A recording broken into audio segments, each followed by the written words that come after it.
দান একটা ইবাদত, সবচেয়ে শক্তিশালী ক্ষমতাধর পাওয়ারফুল ইবাদত হলো দান। আপনি হজ করেন, হজ করে জান্নাত পাওয়া যেতে পারে, জান্নাত পেতে পারে, জান্নাত কিনা যায় না। আপনি সিয়াম পালন করেন রমজান মাসে, সিয়াম পালন করে জান্নাত পাওয়া যেতে পারে, জান্নাত পাওয়া যায়, জান্নাত কিনা যায় না। আপনি সালাত আদায় করেন, পৃথিবীর ব্যতিক্রম ইবাদত সালাত, একেবারেই ব্যতিক্রম, মানে কোনো কথাই বুঝে না। অজু করে সালাত আদায় করতে হয় তো বলছে পানি নেই, তাই মুখ করে পড়ো, বলে মাটি নেই, বলে এমনিতেই পড়ো। কেবলা দিকে মুখ করে পড়তে বলে কেবলা চেনা যায় না, এমনিতেই পড়ো কেবলা ছাড়াই। যে দাঁড়িয়ে পড়তে হয় তো দাঁড়িয়ে থাকতে পারি, বসে পড়ো, বলে বসে থাকতে পারি, তো শুয়ে পড়ো। পরিষ্কার কাপড়ে সালাত আদায় করতে পারো, পরিষ্কার কাপড় নেই, পায়খানা লেগে আছে, হাই যে রক্ত লেগেছে, সেটা করি পড়ো। সেটাও নাই, উলঙ্গ হয়ে আছে, তো এমনি পড়ো, উলঙ্গ হয়ে পড়ো। বাবাকে বলো হজ এরকম নয়, এবছর যাবেন, সামনে বছর যান, আচ্ছা ঠিক আছে যান, এতে কেন হলো হজ কেন? যাকাত 20 দিন আগে দিয়ে দেন, 20 দিন পরে দেন, সমস্যা নেই।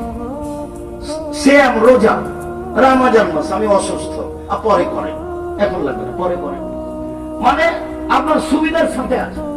কিন্তু সালাত এমন একটা ইবাদত, একটা ভিন্ন ধরনের ইবাদত, কোনো কথাই মানে না, কোনো সমস্যাই মানে না, কোন প্রকার অসুবিধা মানে না, অসুবিধা কিছুই বুঝে না।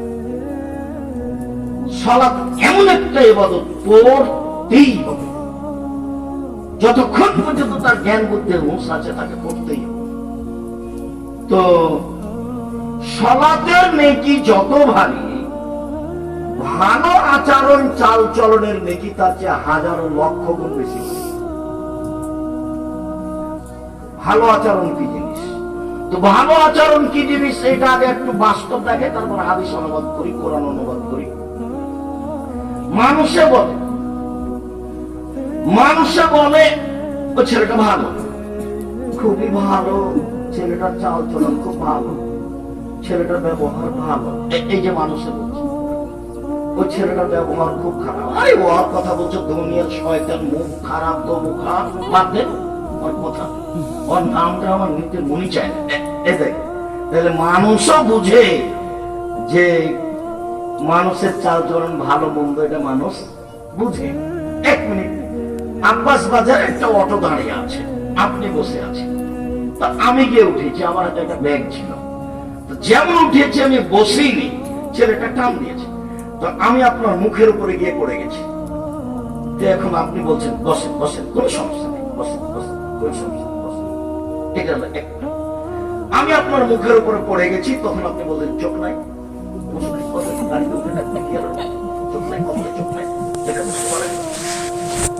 আগেরটাও আচরণ, এটাও আচরণ, আপনি বলেন কোনটা ভালো? আগেরটার নেকি যত ভারী,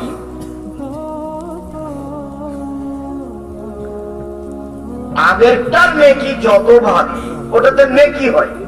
এটাই কথা আজকের আলোচনা, এটাই। আগের আচরণের নেকি যত ভারী, ইবাদতের জগতে এমন কোন নেকি নাই যেটা তত ভারী, সবচেয়ে বেশি ভারী। নামাজের চেয়ে বেশি ভারী, হজের চেয়ে বেশি ভারী, দানের চেয়ে বেশি ভারী, সিয়াম রোজার চেয়ে বেশি ভারী, কোরআন তেলাওয়াতের চেয়ে বেশি ভারী।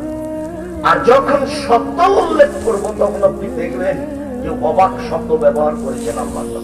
আগে একটা হাদিস বলি, তারপর ধারাবাহিক আয়াতে যাব, তারপর আবার হাদিসে ফিরে আসবো। তো আবু দারদা রাদিয়াল্লাহু তাআলা আনহু বলেন, রাসূল সাল্লাল্লাহু আলাইহি সাল্লাম বলেছেন, ইন্না আফকালা শাইইন ইদাউ ফি মিজানিল মুমিন ইয়াউমাল কিয়ামাহ খুলুকুন হাসান। বিচারের মাঠে মুমিন পুরুষ নারী নেকির পাল্লায় সবচেয়ে যেটা ভারী নেকি রাখা হবে সেটা হলো ভালো আচরণ, সবচেয়ে ভারী। ওখানে একটা শব্দ ব্যবহার করা হচ্ছে ইসিম তাফসীর। তো ইসিম তাফসীর তো আর আপনাকে আমি বুঝাতে পারবো না, যারা কমই মাদ্রাসা বা আলিয়া মাদ্রাসায় পড়েছে তারা একটু কিছু বুঝবে। মানে সবচেয়ে ভারী, ইন্না আফকালা শাইইন, বস্তুর সবচেয়ে ভারী যেটা নেকি মোমেন পুরুষ নারীর নেকির পাতায় রাখা হবে, সেটা হলো ভালো চাল চলনের নেকি। এখানে একটা কথা বলে রাখি, জীবনে আজ থেকে মিডিয়ায় যারা আছেন, মিডিয়ার কথা যারা সময়ের গতিতে অবগত হবেন, দেশ বিদেশের সকল দিনী ভাই বোনকে অনুরোধ জানাচ্ছি, ক্ষমতা দেখিয়ে, দাপট দেখিয়ে, দলীয় দাপট দেখিয়ে 5 মিনিট বেঁচে থাকার চেষ্টা করিয়ে না, ফেরাউন ডুবে গেছে। আর আপনাদের নেত্রীর বয়স ছিল মাত্র 45 মিনিট। কাজেই ক্ষমতা দেখিয়ে কিছু করতে চাই, ক্ষমতা বিলীন হয়ে যাবে। অযথা ভুল কাকে দাপট দেখালেন, কাকে ধমক দিলেন, কাকে জেলে দিলেন, কাকে কাজে দিলেন, তারপর সময় শেষ। ফেরাউন যদি 1500 বছর বেঁচে থাকার পরেও সময় শেষ হয়, তাহলে আপনার তো বয়স 60, 62, 65 74 এই তো। এ নিয়ে খামাকে এত কিছু কেন? নরম হন, হালাল রুজি উপার্জন করেন। এটা তো চাঁপাইনবাবগঞ্জ, এটা তো আর বলতে পারি না আমি যে এটা রংপুর, দিনাজপুর, লালমনিরহাট, নীলফামারী, কুড়িগ্রাম, পঞ্চগড়, ঠাকুরগাঁ, গাইবান্ধা, জয়পুরহাট, বগুড়া, ওদের দুইটা স্বভাব ভালো নয়। কি? যৌতুক নেই, যৌতুক নেই। আমরা তো নিই না, চাঁপাইনবাবগঞ্জের মানুষ যৌতুক নেই। ওদের আর একটা খারাপ স্বভাব আছে যে বোনকে জমি দেয়। না না, ওরকম নয়। আমার বাপকে মাটি দিয়ে আমি আগে জমি ভাগ করেছি, তারপরে খেয়েছি। যদি জমি আমি টুকটাক চিনি, আমার ছোট ভাই চিনেই না, আজও চিনি না। আমার মা পছন্দ করতেন না যে আমরা জমি জায়গা দেখতে যাই, তো আমরা তখনও যাই না, আমার মা মরার পরেও যায় না, এখনো যাই না। আমার মা যেটা মনে করতেন সেটাই। তো আমি বলেছি যে যৌতুকের টাকাতে চাল কিনে ভাত খেয়ে ইবাদত কবুল হবে না। বাপ বেটারা ভিক্ষে করে খাবে, ওই টাকা দিয়ে চাউল কিনে ভাত খাইলে ইবাদত কবুল হবে? বাপ বেটা ভিক্ষে করে খাবে, যৌতুক নেবে কেন? সেটা খাট, খাটলা, চৌকি, বাক্স, ফার্নিচার, সাইকেল, মোটরসাইকেল, যেটাই হোক না কেন, আগামীকাল সন্ধ্যা হতে হতে খাট, খাটলা, চৌকি, বাক্স ফেরত পাঠাতে হবে, পাঠাতেই হবে। তুমি কাপুরুষের সন্তান, তুমি ঘৃণিত পুরুষ, তুমি অপর জিনিস দেও কেন? দিন মজুরি করে খাও, দিন মজুরি করে খাও। যদি দিন মজুরি করে খেতে না পারো, মানুষের বাড়িতে কাজ করে যদি পাট দিয়ে খেতে না পারো, ভিক্ষা করে খাও। আমি ভিক্ষা করতে বলিনি, এটা অপছন্দ না, জায়েজ। ভিক্ষা করা জায়েজ, অপছন্দ।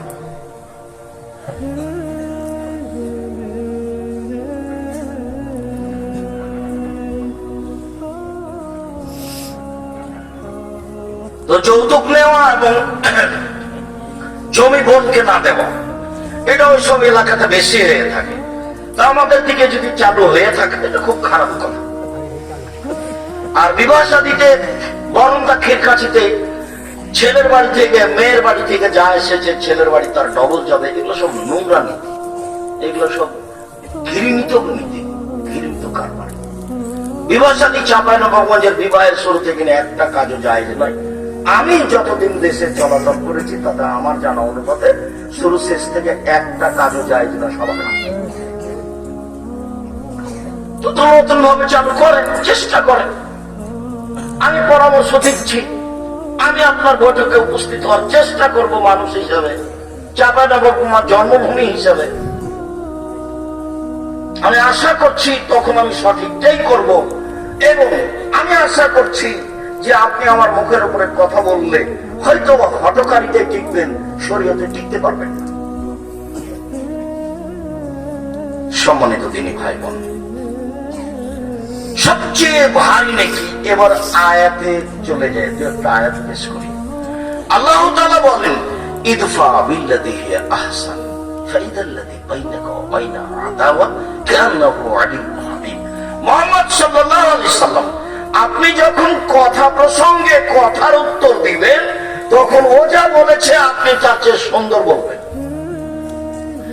আপনি যখন শত্রু বা অন্য কারোর সাথে, যাদের সাথে আপনার লেনদেন ভালো সম্পর্ক নেই, তাদের সাথে যখন আপনি কথা বলবেন, তখন ও যা বলেছে, যেভাবে বলছে আপনার বলার ঢং, আপনার কথার ঢং, আপনার চাল চলন, আপনার গতি ওর চেয়ে সুন্দর হতে হবে।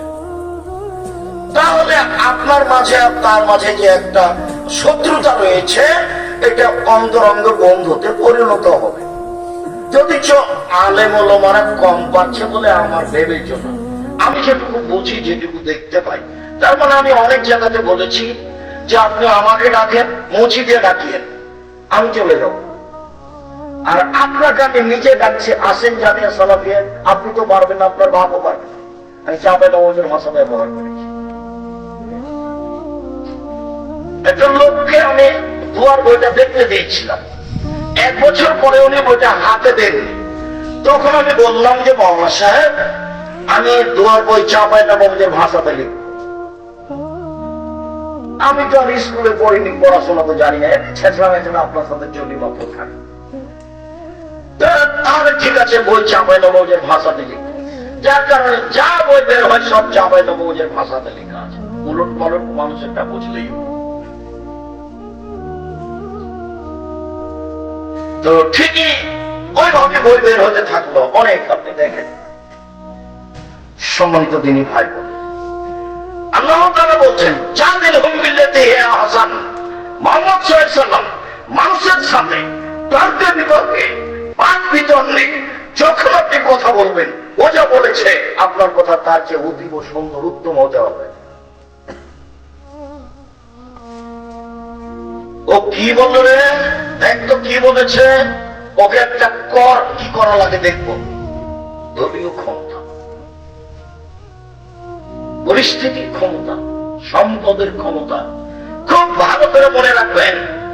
দেখে মনে হচ্ছিল যে মাঠ ঘাট রাস্তাঘাট সব এক দলীয়, জমি জায়গা গাছপালা তবুও মনে হচ্ছিল এক দল, ওই দলেরই সব কিছু। গাছপালা কাকে রাস্তাঘাট সব একই মনে হচ্ছিল। তারপরে দেখা যায় 45 মিনিট। এটা আমাকে অবাক লাগে। আমি যখন মূর্তির পাশ দিয়ে হাঁটতাম, তখন আমি মনে ভাবতাম, আসলে কি এইভাবে মূর্তি কোনোদিন ভাঙবে কেউ? কেউ যদি না ভাঙে, তাহলে যেদিন ঈসা আলাইহিস সালাম আসবেন, সেদিন কারো রক্ষা হবে না, কারো বাবাও ঠেকাতে পারবে না। সেদিন ভেঙে দিলেন ঈসা আলাইহিস সালাম সব মূর্তি, সব কবর, সব শুকর মেরে ফেলবেন। দেশে কোনো শুকর থাকবে না, দেশে কোনো উঁচু কবর থাকবে না, দেশে কোনো মূর্তি থাকবে না, সব ভেঙে দিলেন। শুনুন, উত্তর দিতে শিখুন নরম হয়ে, ভালো হবে। অল্প দিন বাঁচতে এসেছেন, বয়স একদিন ছিল 40, তারপরে দেখলেন 60, তারপরে দেখবেন নেই। জানাজা করছে মানুষে।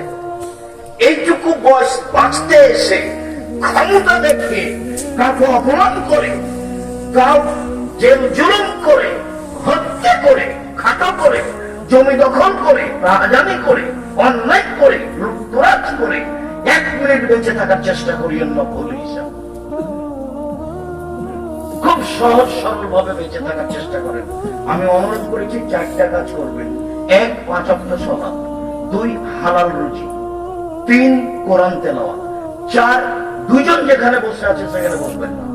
যেন আড্ডা পিটা চিরদিনের জন্য হারাম। এখন তো চাঁপাইনবাবগঞ্জের প্রায় লোকের স্বভাব খারাপ হয়ে গেছে, আর খাস লতি খারাপ। এসার সলাতের পরে ঘন্টার ঘন্টা দোকানে বসে আছে। প্রথম হচ্ছে জমিদারের বেটা আর বসে আছে ওখানে,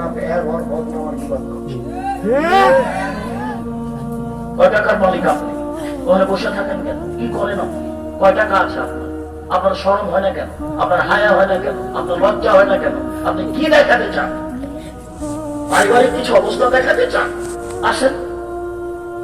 অর্থ সম্পদ দেখাতে চান? আসেন। বিদ্যা দেখাতে চান? আসেন। ওখানে কুকুর সিরিয়ালের খান। বুঝে না যারা, অন্তর আছে বুঝে না, দেখেও দেখে না যারা, চক্ষু আছে দেখে না, শোনেও শোনে না যারা, কান আছে শোনে না, উলাইকা কালা নাম, তারা পশু প্রাণীর মতো, তারা গরু ছাগলের মতো, তারা কুকুর শ্রীগালের মতো, ভালো মজার বরং তার চেয়ে খারাপ। আপনাকে যদি আমি কুকুর শ্রীগালের চেয়ে খারাপ প্রমাণ করতে না পারি, আমি আপনারা থাকবেন এইসব জিন্দগিতে জন্ম হইতে বক্তব্য দেব না বলে যাচ্ছি। কি বলতে চান আপনি? আড্ডা পিটাই হারাম, একরাহুল কালামা বাদা লিসায়ে, একরাহুন নামা কাবলা লিসায়ে। মুহাম্মদ সাল্লাল্লাহু আলাইহি ওয়াসাল্লাম ঘুমানোর পূর্বে, এশার সালাতের পূর্বে ঘুমিয়ে যাওয়া ঘৃণা করতেন। আল্লাহর নবী এশার সালাতের পূর্বে ঘুমিয়ে যাওয়া ঘৃণা করতেন। আল্লাহর নবী এশার সালাতের পরে কথা বলা ঘৃণা করতেন। আল্লাহর নবী এশার সালাতের পরে কথা বলা ঘৃণা করতেন। 10টায় ঘুমিয়ে যাবেন, এশার সালাতের পরে গিয়ে খাওয়া দাওয়ার কাজ থাকলে না হলে আহাল পরিবার নিয়ে ঘুমিয়ে যাবেন।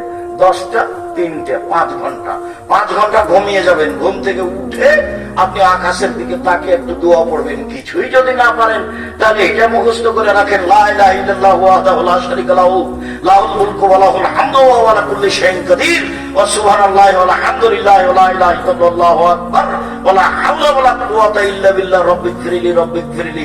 সুন্দর করে ওযু করেন, 2 রাকাত সালাত আদায় করেন, অতীতের সব পাপ ক্ষমা। আমি বলিনি, এই কথা মুহাম্মদ সাল্লাল্লাহু আলাইহি ওয়াসাল্লাম বলেছেন, হাদিস বুখারী মুসলিম। আবার বলেছেন যে মানিস্তাইকা যা আহলাহু ফিল লাইলি, কে যদি নিজে জাগে স্ত্রীকে জাগায়। আচ্ছা ঠিক আছে, তোমরা ছেলেরা যাও, আমি 2-1 মিনিট দেরি করি। মনে হয় হঠাৎ করে প্রোগ্রাম করেছো তো, কবে যেন পরশুদিন আমি বললাম। আচ্ছা ঠিক আছে, তাহলে ঠিক আছে, প্রোগ্রাম করো। খালি বলতি আছে তো যে দেখো আমার কাছে সময় নেই, আমি সময় মিলাতে পারবো না। তবে একটু বাইরে যাওয়ার প্রোগ্রাম রেখেছিলাম, একটু বাইরে যেতে দেরি হচ্ছে। তো বলছে ঠিক আছে, তাহলে এই সোমবারই করো। তো বলছে ঠিক আছে, কালকে সোমবারই করবো। তো এইভাবে হঠাৎ করে এসেছে। তো ছেলেরা আপনাদের কাছে গেলে যার কাছে সম্ভব যতটুকু 500 টাকা, 200 টাকা, 50 টাকা, 10 টাকা দিবেন, যাতে করে তাদের কাজটা সবাই প্রস্তুত থাকে। তো কোনো সারা শব্দ হবে না, আমার দিকে চেয়ে থাকবেন। সম্মানিত দিনী ভাই বোন, আমি বলছিলাম রাসূল সাল্লাল্লাহু আলাইহি ওয়াসাল্লাম, আল্লাহ তাআলা বললেন যে তোমরা মুহাম্মদ সাল্লাল্লাহু আলাইহি ওয়াসাল্লাম আপনি মানুষের সাথে কথা বললে, তর্ক বিতর্কে, বাদ বিতণ্ডে এমন ভাবে বলবেন যাতে আপনারটা তার চেয়ে সুন্দর হয়। কখনো ক্ষমতা দেখিয়ে বসবাসের চেষ্টা করবেন না। 4টা জিনিস পালন করবেন, ফল ভালো হবে। 1 5 ওয়াক্ত সালাত, 2 হালাল রুজি, 3 কোরআন তেলাওয়াত। যে কোনো মূল্যে কোরআন তেলাওয়াত করবেন।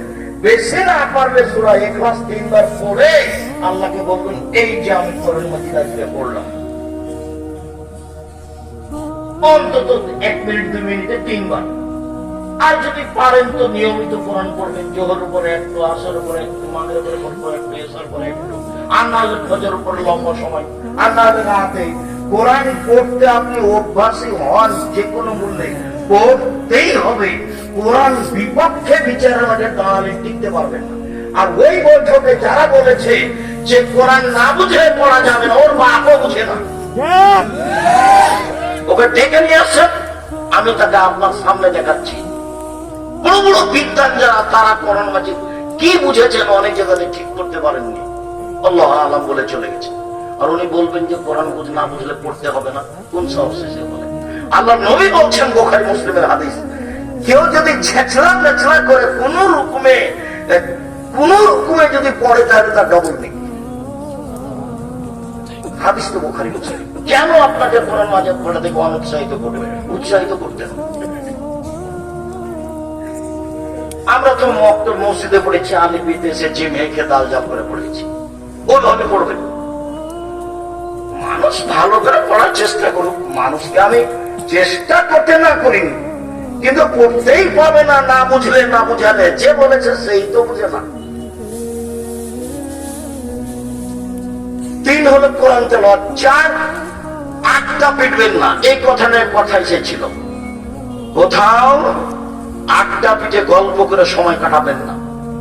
এখন তো যেখানে সেখানে বাজার করেছে, একবারে রাত 12টা 1টা 2টা পর্যন্ত সব টিভি নিয়ে বসে আছে দোকানপাটে।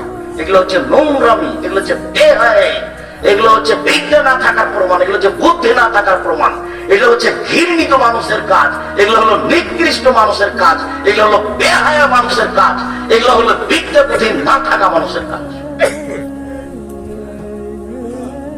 আপনি দোকানে বসে ল্যাংটা মেয়ে দেখে চক্ষু ঠান্ডা করেন, কলিজা ঠান্ডা করেন, আর আপনাকে দিতে লাগে কথা? জি না, দিতে লাগবে কেন?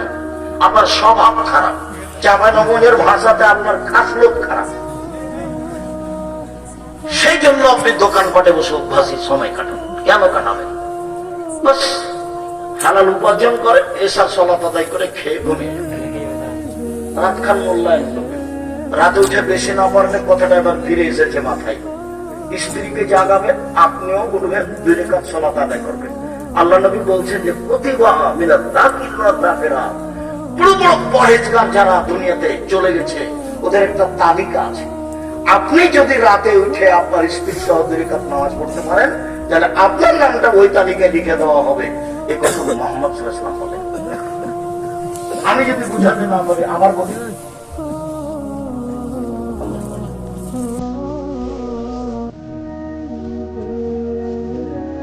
যারা পরহেজগার মানুষ ওদের একটা তালিকা আছে আল্লাহর কাছে।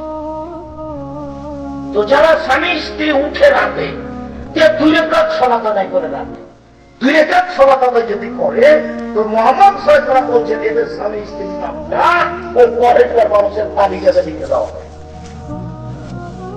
এটা রাসূলের মুখে। আপনি উপদেশ বই দেখেন, আজকে তো বই নাই, এমনি ছেলেটা গাড়িতে যে এসেছে বলছে যে আজকে সবকিছু ছুটি গেছে, দোকানে কোনো পরিচিত উঠাতে পারে।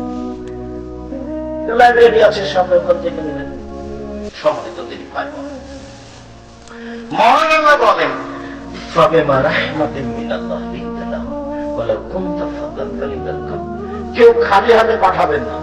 ওরা যারা আপনার সামনে চোখের সামনে যাচ্ছেন, রাসূলের এই কথাটা মনে রাখবেন যে যে যতটুকু দিল আল্লাহ তার ততটুকু পূর্ণ করে দেন, আর যে যতটুকু দেয় না আল্লাহ তার ততটুকু ক্ষতি করে দেন। ক্ষতি হবেই, বলা লাগবে না, এমনিতে ক্ষতি। ও যেন আপনার সামনে যে এমনি খালি চলে না যায়। আমরা যারা স্টেজে আছি তারও আমরা তাদের অংশগ্রহণ করবো ইনশাআল্লাহ, যার যতটুকু সম্ভব।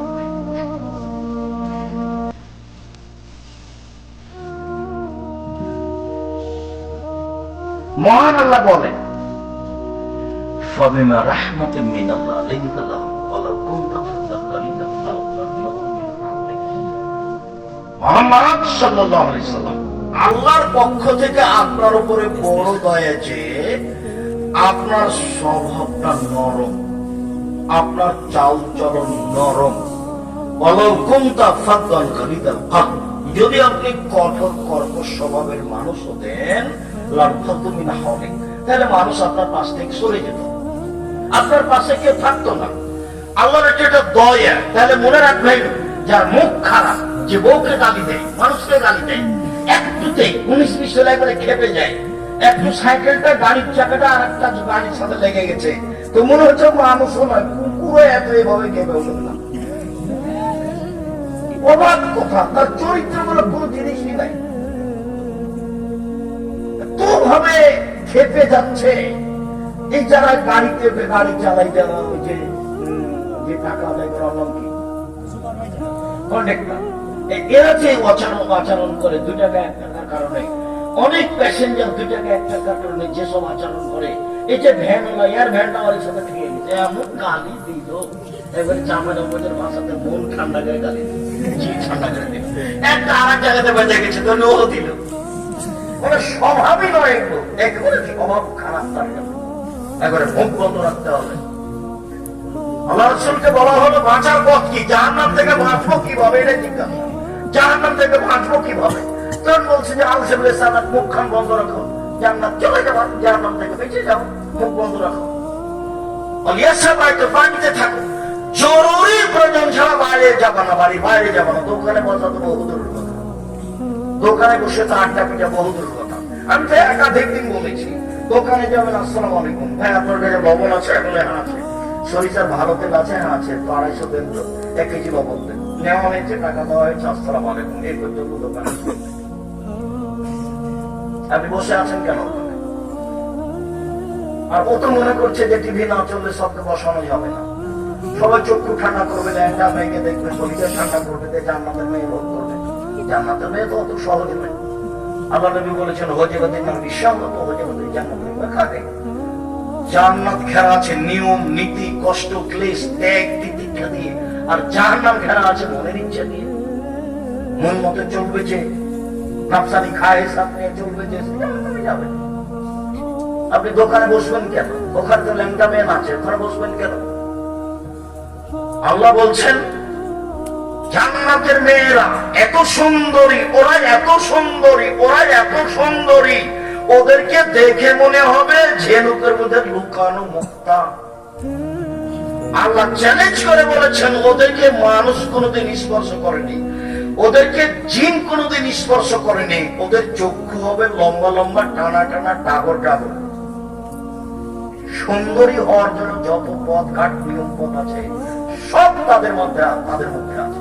ওরা জান্নাতের মহিলা।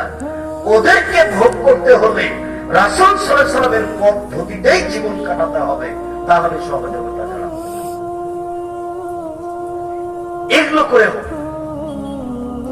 সম্মানিত দিনী ভাই বোন, মহান আল্লাহ বলেন আপনি যদি কঠোর স্বভাবের হতেন, আপনার যদি স্বভাব ভালো না হতো, তাহলে মানুষ আপনার পক্ষ পাশ থেকে সরে যেত। সরেন, এক মানুষকে মাফ করুন। মানুষ আপনাকে গালি দিয়েছে, মানুষ আপনার সাথে কিছু করেছে, বলেছে, মানুষে বলেছে ও জাদুঘর, মোহাম্মদ জাদুকর, মোহাম্মদ জাদুকর। মানুষে বলেছে ও হলো গণ, মানুষে বলেছে ও হলো পাগল, ওকে কুকুর লাগিয়ে দে, ধুলা দে। ও বলছে 360 জন মাহবুদ ভাই একজন সপ্তম আকাশের উপরে আছে। ছি ছি ছি ছি ছি, তাকে দেশে রাখা যাবে? ওকে মার, ওকে হত্যা কর, ওকে দেশ থেকে তাড়িয়ে দে। কত যে কে কি বলছে, আপনি সবকে মাফ করে দেন। শুধু মাফ নয়, ওরা আপনাকে গালি দিয়ে যে পাপ করেছে, এখন আপনি আল্লাহকে বলেন আল্লাহ ওরা আমাকে গালি দিয়ে পাপ করেছে, এটা তুমি মাফ করে দাও। আমার উপরে বিভিন্ন মন্তব্য করে পাপ করেছে, এটা মাফ করে দাও। এটা হলো সদাচার। প্রতিপক্ষকে ক্ষমা করতে হবে, প্রতিপক্ষের জন্য মাপ চাইতে হবে। তাহলে আমাদের দেশে একটু বুঝি, আপনার স্ত্রী আপনার একটা সিম গাছে সিম ধরবে, এরকম একটা সিম গাছ প্রতিবেশীর ছাগল এসে কেটে দিয়েছে। তো আপনার স্ত্রী যেমন ভাবে গালি দিয়েছে, তো এখন আপনি বাড়িতে এসে শুনলেন যে সিম গাছ কেটে দিয়েছে, তা আপনার স্ত্রী খুব বলেছে। তো প্রতিপক্ষ আপনার স্ত্রীর গালি সহ্য করতে না পারে মারতে এসেছে দরজা পর্যন্ত। আপনার স্ত্রী সেটা নকল করেছে আপনার সামনে। কি তোমাকে মারতে আসে আমার দরজায়? এইরকম কিছু না বলে রাত 9টার সময়তে আপনার বাড়িতে গিয়ে বলছে ভাইজান আপনার ছাগলে আমার সিম গাছ খেয়ে নিয়েছে, কেটে দিয়েছে, সেই জন্য আমার স্ত্রী আপনাকে গালি দিয়েছে, আমি আপনার কাছে ক্ষমা চাইতে এসেছি। পারবেন?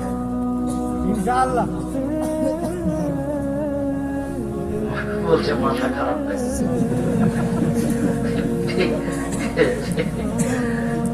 পরিস্থিতিটা আপনি ঠিকই বলেছেন যে মাথা খারাপ, এটা করা যায় নাকি? আমার দরজা এসছে আমার বউকে মারার জন্য, আমি ছিলাম না বাড়িতে, আমার দরজা আবার আমার সিম গাছ খেয়েছে, এখন আমাকে গিয়ে তার কাছে ক্ষমা নিতে হবে। আল্লাহ নবী বলছেন যে এটাই নিয়ম।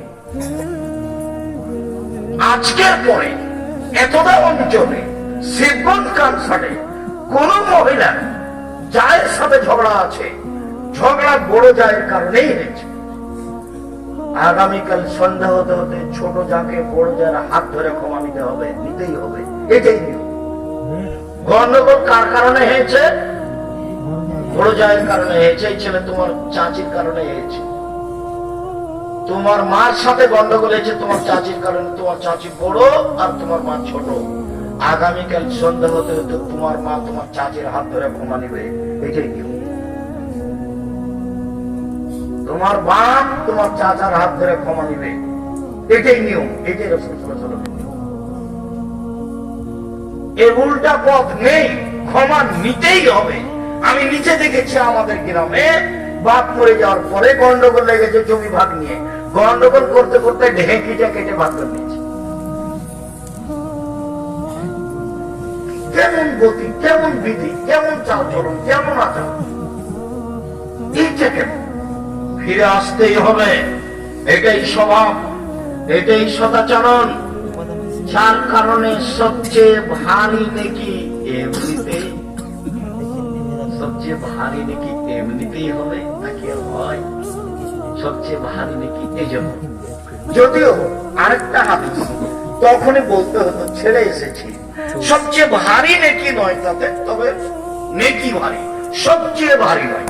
আল্লাহ রাসূল বলছেন কালেমাতানে, দুটি বাক্য, খাফিফাতানে আলাল লিসানে, মুখে হালকা উচ্চারণে, সাকিলাতানে হাবিবাতানে ইলার রহমানে, রহমানের নিকটে প্রিয়, সাকিলাতানে ফিল মিজানে, দাড়ি পাল্লাই ভারী, তা হলো সুবহানাল্লাহ হবে হামদিহি সুবহানাল্লাহিল আযীম। এর যেটা নেকি আছে সেটা ভারী, সুবহানাল্লাহ, আলহামদুলিল্লাহ, লা ইলাহা ইল্লাল্লাহ, আল্লাহু আকবার। এদের যে এইসব বাক্যের নেকি যত ভারী, এসব শব্দের নেকি যত ভারী, সুবহানাল্লাহ হবে হামদিহি সুবহানাল্লাহিল আযীমের নেকি তার চেয়ে অনেক বেশি বেশি ভারী, তবে সবচেয়ে ভারী নয়। লা ইলাহা ইল্লাল্লাহু ওয়াহদাহু লা শারীকা লাহু লাহুল মুলকু ওয়া লাহুল হামদু ওয়া হুয়া আলা কুল্লি শাইইন কাদির। সব নবী বলেছেন, সকল নবী বলেছেন, আরাফার মাঠে বলতে হয়। এই জিকিরের নেকি যত ভারী, সুবহানাল্লাহ ওয়া বিহামদিহি সুবহানাল্লাহিল আযীমের নেকি তার চেয়ে বেশি ভারী। সুবহানাল্লাহ ওয়া বিহামদিহি সুবহানাল্লাহ ওয়া বিহামদিহি সুবহানাল্লাহ ওয়া বিহামদিহি, এর নেকি যত ভারী, সুবহানাল্লাহ ওয়া বিহামদিহি সুবহানাল্লাহিল আযীমের নেকি তার চেয়ে বেশি ভারী। সুবহানাল্লাহ ওয়া আলহামদুলিল্লাহ ওয়া লা ইলাহা ইল্লাল্লাহ আল্লাহু আকবার, এই তাসবিহ নেকি যত ভারী, সুবহানাল্লাহ ওয়া বিহামদিহি সুবহানাল্লাহিল আযীমের নেকি তার চেয়ে বেশি ভারী। কোনো বার নাই, যে যা পারে বলবে, লুটিয়ে দিবে একবার দুই হাত দিয়ে নেকি।